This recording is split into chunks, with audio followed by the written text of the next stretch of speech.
I used to believe my parents and believe my teachers and that you should have respect for your elders and betters, and that the men upstairs knew what they were doing.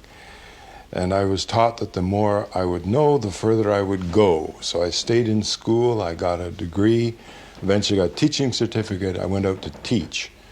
And the first school I taught in, the principal was primarily concerned that the children did not step on the rose beds.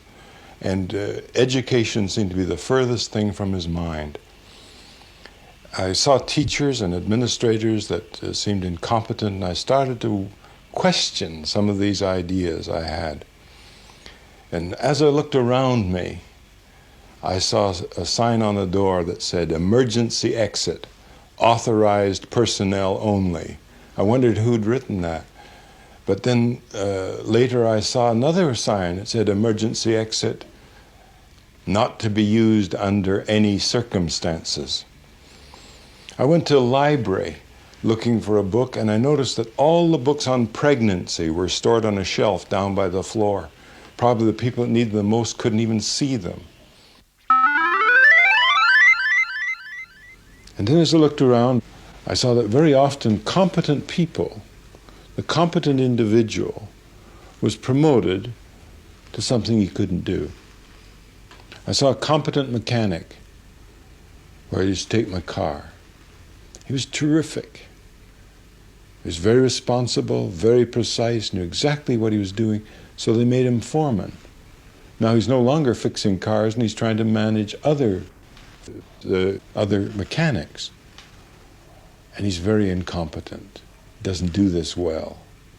He's really a competent mechanic and an incompetent foreman. I saw competent engineers getting promoted to supervisory positions. They were great at dealing with things and incompetent at dealing with people. And over again, I saw this phenomenon, and I called it the Peter Principle.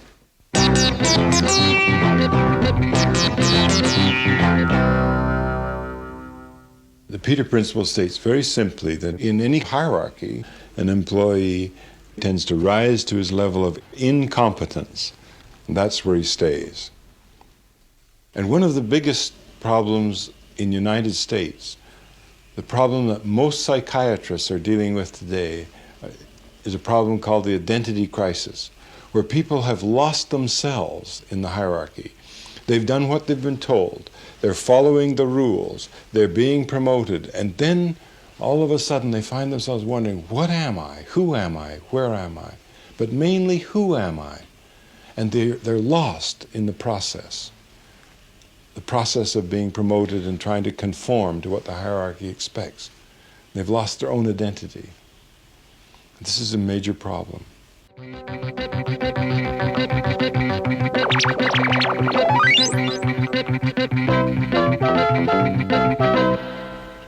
I think I'd like to make it clear that I'm not saying people shouldn't accept promotions. Some people should.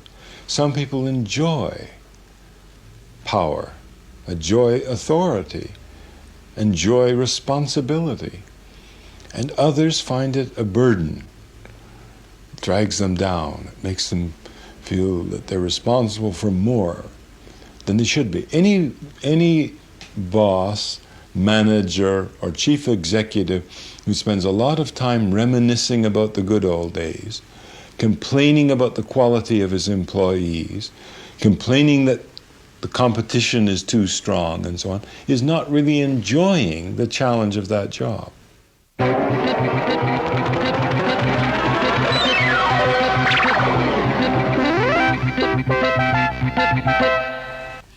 Should we go throughout life being conditioned to keep on accepting that next reward, to keep on running like a squirrel in a cage, to keep on striving for that carrot on the stick?